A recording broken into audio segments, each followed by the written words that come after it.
going on, guys? Thank you for entering the chamber once again. Today I'm doing another deck profile, this time on a deck that I think is actually not halfway bad, and if you want to play some local games and do something a little different than just rushing people down, I've got you covered. Today we're talking about my Void Eraserhead1 list. This was a little inspired, or I decided to upload this because of Alliteration Gaming showing off their all Eraserhead list, and I think that his list was really cool, so I wanted to share off mine, show you kind of what I'm cooking with. Eraserhead is a very control-based character about like limiting your opponent's options of like using their own character, disabling them from using important foundations that they might have. You're really in the pilot seat, and Void leans a little heavier into the negate and control aspect of this character than All does.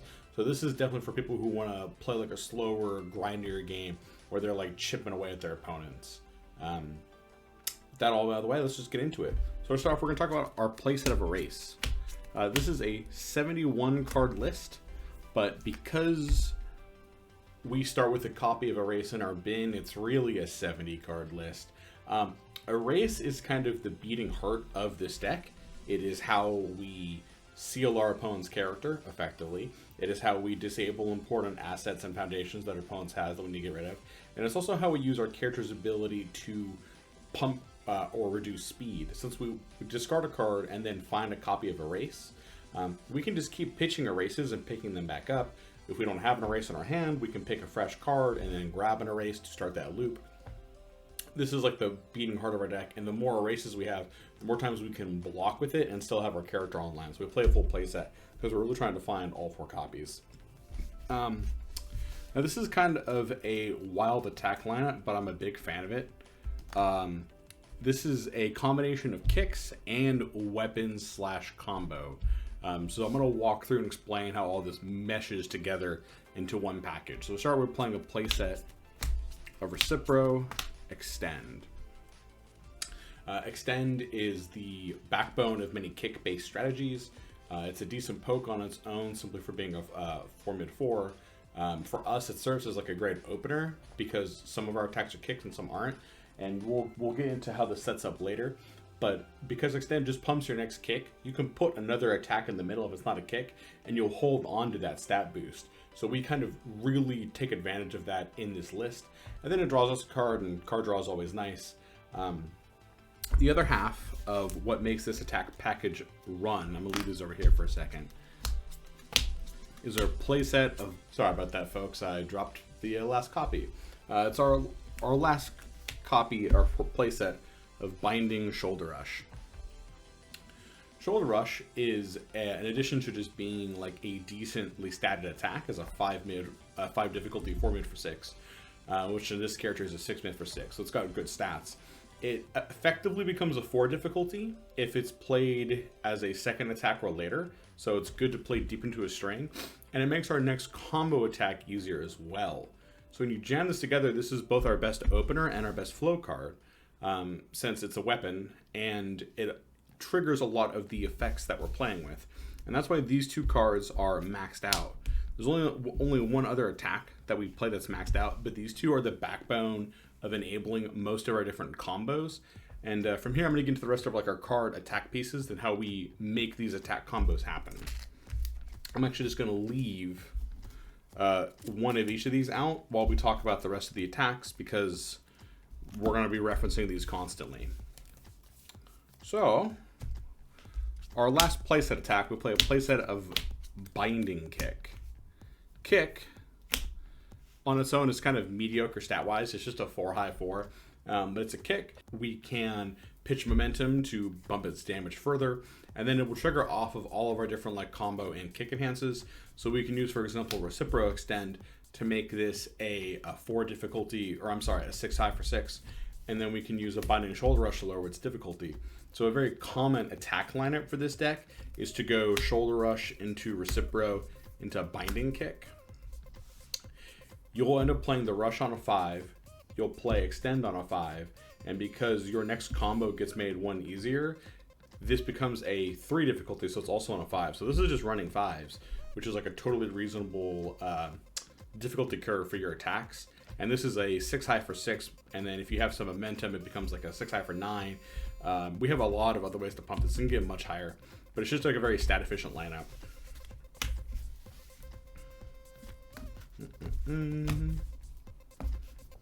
Next, we play 3 copies of Dropkick. This is a new card out of the Eraserhead structure deck, and we get some mileage out of it because it's both a kick and a weapon. So this card combos after weapons, so we have to use it with this character, with this card, or a couple other weapons that we have in the deck. But we can still get the same boost. So back to what I talked about, like attack sequencing. If we don't have a binding kick, but we have one of these, we can switch the order that we play our attacks. So instead of going shoulder rush into extend into drop kick, that won't give us our weapon enhance. But if we can, what we can do is play extend on a 4, go into rush on a 6, and then get to ready foundation. So basically it's like being on a 5, and then rush makes this card 1 easier. So this is also on a 5. So really this is a 4-5-5 spread for the difficulty of our attacks. And when you do that, Dropkick comes in as a 6 high for 6, and then you can discard a card and make it a 6 high for 10.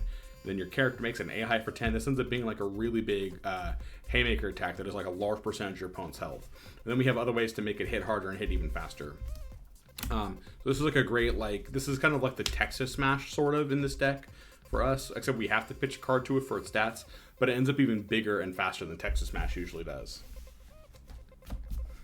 Next we play just 2 copies of Erasure Grasp. Grasp is a way for us to pump damage in our attack sequences. So if you're willing to pay the price in terms of difficulty regarding making checks, you can do something like Grasp on a 5, Recipro on a 5, and then end with Dropkick on a 5. And this Dropkick comes in at +2 speed, +5 damage, which is just like a huge amount. And then you pitch a card to give it another 4, use your character to make it faster, use your board to make it faster. And I mean, like, this card can like kill 7-handers flat out. If you're really desperate and you also need the damage and speed off of Grasp, you can switch the order and play Grasp on a 6 to seal something and make it faster. But this is very intensive on your checks. This is 5-6-6. You're going to be committing some cards if you do that. Despite that, Grasp is a great 2 of. Moving right along, we play 2 copies of Cloth Assault. Assault is a fury in addition to being a weapon. That's really important for later. We'll talk about that in a little bit. But this is like an additional card advantage tool for us. We're going to come back to its combo enhance to discard a card to draw 2, because we have a couple ways to kind of cheat that effect to make it not near, like, practically just like a straight draw 2 if we like our hand. Very powerful. Otherwise, it's just a decent stat stick as a 5 mid 5 or a 3 mid 5. But if we played an action, it becomes a 5 mid 5, and there's a good chance we're going to seal our opponent's character at least once or seal something, and we have like one other action. It's not too hard to trigger this this enhancer +2 speed if you need it. We only play 2 because unfortunately it has to combo after weapons, which means it kind of has to be played at the end of strings, and we already have a lot of string enders, so we don't need much more than this. The last attack that we play 2 copies of Acceleration Kick. Acceleration Kick is kind of like the closest thing to a bomb in this deck, because like they talk about, we have ways, I'm going to move this aside for a bit, we have ways to put damage on attacks. This can be a little check intensive, but we can go Grasp into Extend into an Acceleration Kick. An Acceleration Kick will come down as a 6 low for 11, and then we can remove the Extend to make it an 8 low for 11. Our character makes it a 10 low for 11, and then we're going to get back into it. We have other ways to put stats on stuff. This thing is like Dropkick's big brother, and if we just need to like kill someone on the spot, this is how we dump our momentum into them to like make sure we can get that final push through. Now you'll note, out of this goofy attack lineup, we're playing literally all combo attacks except for Extend. Every other attack is a combo attack, but in addition, almost every attack in the deck is either a kick or a fury. The only ones that aren't are Erasure Grasp and Shoulder Rush. These are the only 2 cards in the deck that are not either charges or kicks. And charges or kicks are important for what we're doing. I'm going to set these aside again because this deck plays a playset of Small Limber. Unironically, Small Limber is probably the best foundation in this deck. Everything else in this deck is built to push this card to its absolute limits. We use it to drive our big attacks home and make them bigger. If we need it for defense, we have a ton of ways to trigger its response and turn this card into a personal amphibious for us. It is very well worth the one check. One of the biggest ways that we constantly enable Small Limber, despite our character and our attack line not doing that, is our playset of a new spam foundation, actually from the DLC from the Pussycats. Adorable Telepath. Telepath is an incredible addition for this deck, and there's a few ways we can break down how good this card is. So first, baseline, being able to pick up this card at any time and fetch a high block, or pick it up and then pitch it with our character to fetch a mid block with a couple steps involved, is super useful. We can hit block zones all day that we're looking for. When we pick it up, we also reduce the speed of something by 1, so we don't really lose, like, board long term. Like, we're losing an active foundation, which is a resource, but because we're giving something -1 speed, we don't really lose that resource long term. In addition, because it leaves our card pool, that's an easy way for us to trigger Small Limber. So what we can do with this deck is we can use Small Limber to pump stats, pick up a Telepath to pump our speed a little further, ready all of our Small Limbers, and then later in the turn replay at the end of our string our Adorable Telepath. And now that we have all these ready Small Limbers, we can use the Small Limbers to block, pick up Telepath, and ready our Small Limbers again, creating like basically a build your own amphibious. But we can also cash this in for damage if we need to. The response to reduce damage or increase damage off the next card we play doesn't come up very often. We almost never play attacks after we play Telepath, so that doesn't come up very often. And it's sometimes useful on defense to reduce something by damage by 1, but we're usually trying to block everything, so it doesn't come up very often. Still, this is the beating heart of this deck, and in conjunction with our attack lineup, where, like I said, most of our attacks can be boosted by Telepath and Small Limber, you can get to some like really crazy stat values on our attacks at the end of strings to get in for big damage, sometimes almost killing like 7-handers flat out. And that's really important in this meta where you have to be able to kill people quickly. You don't have a lot of time sometimes. With that out of the way, we're going to get the rest of the foundations. We play a playset of Gotcha. We're getting into our zeros now. Gotcha, we don't have a lot of ways to commit on our own. It's basically minor stun hate, it's a low block, and it's a 0. There's really not much that's impressive to say here about Gotcha. We also play a playset of Easily Excited. Easily Excited is just another way for us to help push damage through. Again, this deck really relies on making moves very fast and hard to block, so being able to reactively make our big Haymaker attacks just a little faster is always appreciated. We can hand things taunt, but we don't really benefit from that. And then finally, we play 2 copies of Acrobatic. Acrobatic is, in addition to being another 0, and a card that can clear a card pool if we block with it, which is kind of nifty. But the big reason that it's here is that we can use it to reduce speed while it's committed, and then re-ready our Small Limber. So this is both like a little bit of speed hate, like a card we can get advantage of even after it's committed, but it can also help us recycle Small Limber. Moving into our ones, we play 3 copies of Late Riser. Like I said, this is a combo deck. The only card that isn't a combo in this entire attack lineup is our 1 copy of Recipro Extend. So Late Riser is practically just enhance your attack gets +1 damage. This is more or less stronger in darkness with extra upside that we can pitch it with our character for extra speed hate or speed pump, which is kind of nice. We'd run a 4th copy, but space is tight in this deck. Believe it or not, despite being at a 70 card list, technically 71 if you count the erase you removed from your deck at the beginning of the game. It's just tough to fit in like play sets of all these cards that we want. So we had to make some cuts. So 3 was one of the things I've trimmed down to make it fit. We play 3 Manly Passionate Guy. We have a lot of foundations. We block with foundations often. Being able to flip and build foundations down so we don't like lose those resources really, while also keeping our card pool clear. It's just like a really good flow foundation for us. Nice easy 3 of. And then finally we play a playset of Mediator. Mediator, in addition to just being one more way for us to trigger our Small Limbers, as it has a destroy cost, it's speed hate on demand and extra card draw. Sometimes being a pseudo 9-hander with our character just isn't enough. especially if we make like deep attack strings, build a few cards, and our opponent's attacking us back, and they've made like 3 or 4 attacks. Like, you just need a little bit more card draw. And Mediator is really good for that. It's kind of like an all-around all-star for this deck, so that's why we play a full playset of it. Into our twos, we play a playset of Spooky. Spooky is probably our single biggest defensive tech piece. I think any Eraserhead list, depending on how they feel about it, should be on 3 or 4. I'm a big fan of it at 4, despite it being unique.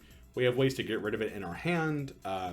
In a huge emergency, we can always just like build the second one to clear the first one.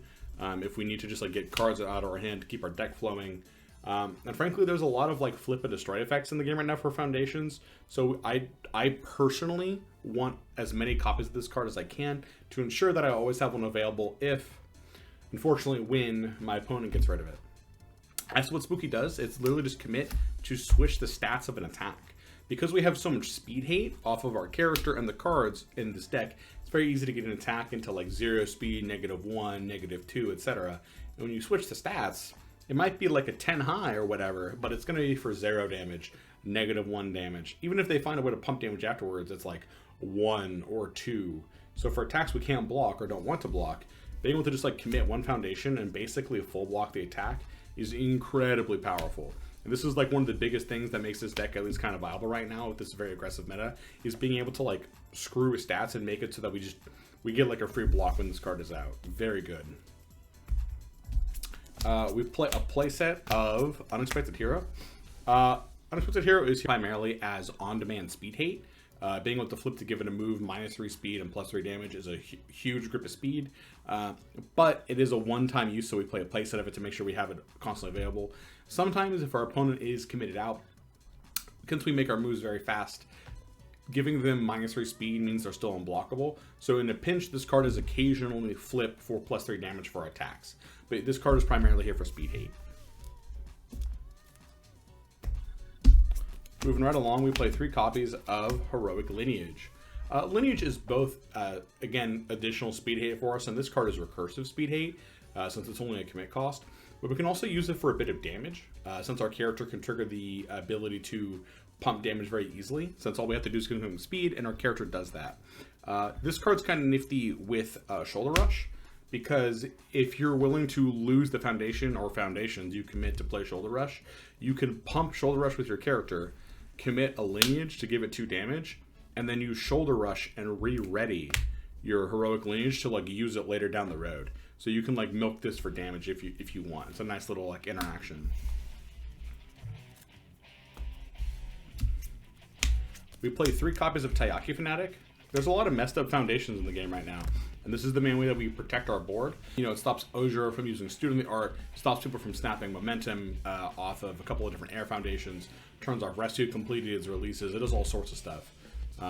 Very important card for us. The Deadlock is also appreciated. The ability to like have some kind of reach into games that go long when they go long is always nice. Discarding a card can just flat out make your opponent unable to block attacks depending on, you know, how many cards they left at the end of their turn. And then speaking of, we played 2 copies of Night Watch. Night Watch is basically Taiyaki on steroids. It can cancel anything that isn't a character. And then it has a different Deadlock where we can pick up a combo attack and put it into our hand.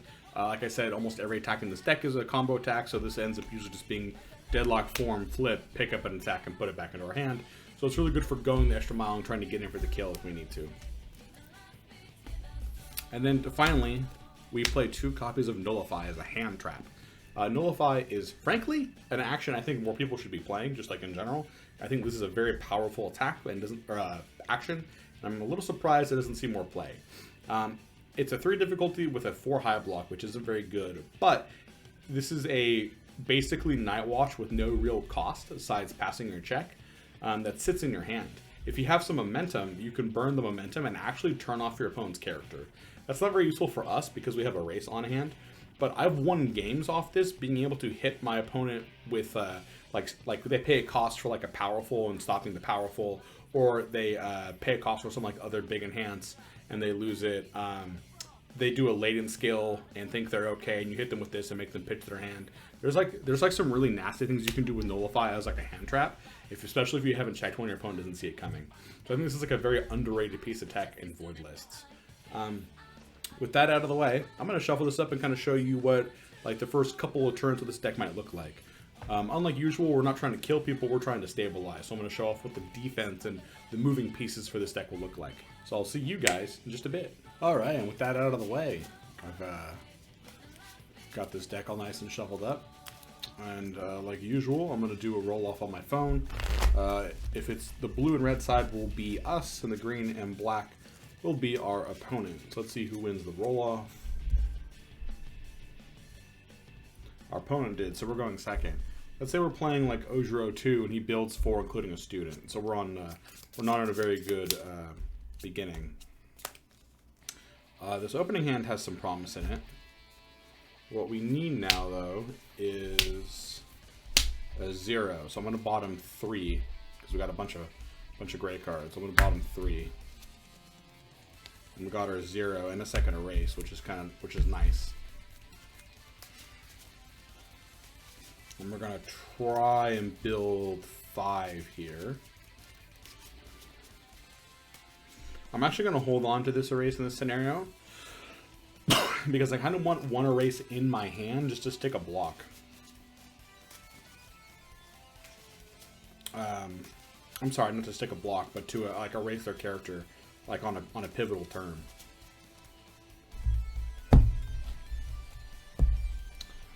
So I'm not going to review anything. I'll draw an extra card, and it's another 0. So we can go. Definitely want Spooky and Kiro, I think, for now. Let's go on a 3. On a 3.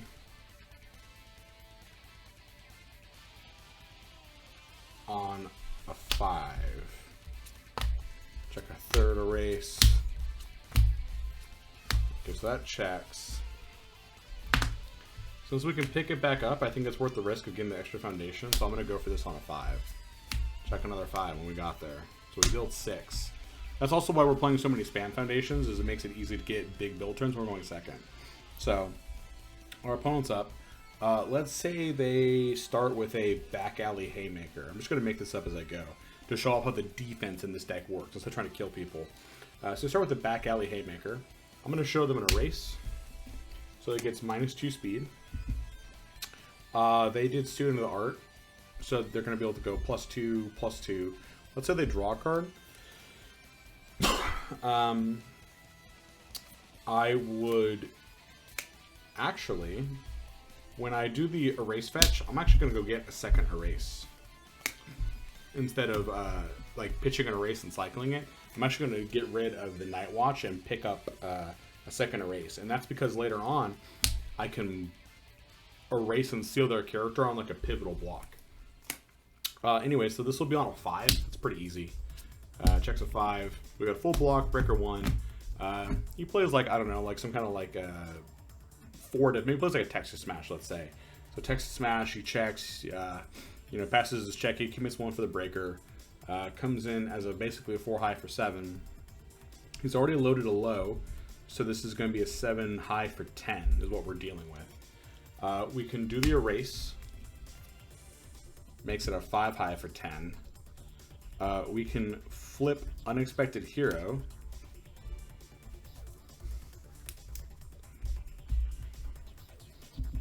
It makes it a very scary 2 high for 13.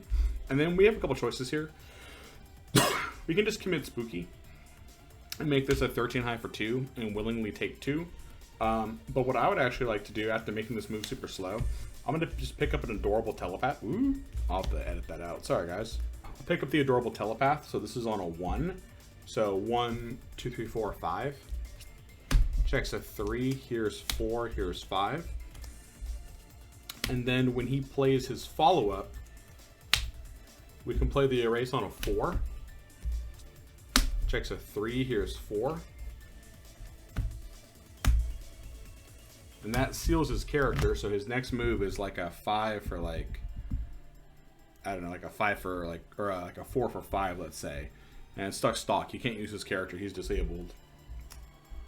We can use Mediator to give it -3 speed and draw a card. We can then pitch the card that we drew to go get an erase and give it -2 more speed. We can commit Spooky and flip the stats so it becomes a 5 whatever for -1. And then we just, for -1. And then we just take our -1, which isn't any damage. And then if they play another attack, if they do, we still have the erase to like seal their character, which will check. If they don't, we can just review it. We'll put that back on top. So we had to use everything, but we stabilized. You know, we got through a turn of him using, I was doing the art, playing 3 attacks. He could have like maybe picked up an attack there, but the result, whether he had like a 3rd attack or he picked one up and played it again, the math and all that's more or less the same. And we're left with this.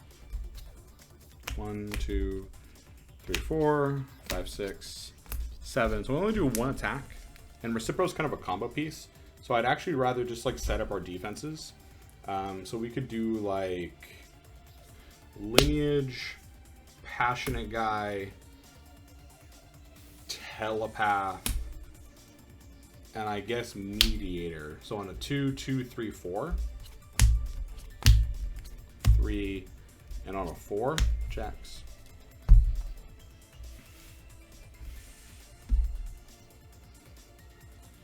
And see, this is cool because Acrobatic is an easy way for us to stick a block if our opponent goes in. We have plenty of speed hate if he sticks a low block, or if he sticks a low attack.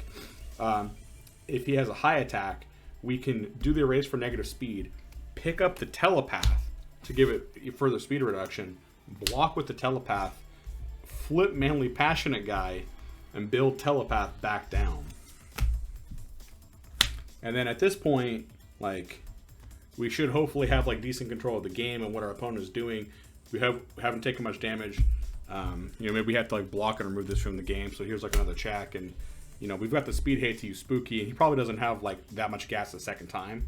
So we'd review the erase, and even without the stuff I talked about, like 3, 4, 5, 6, 7, like you can build a pretty decent attack lineup just off these moves.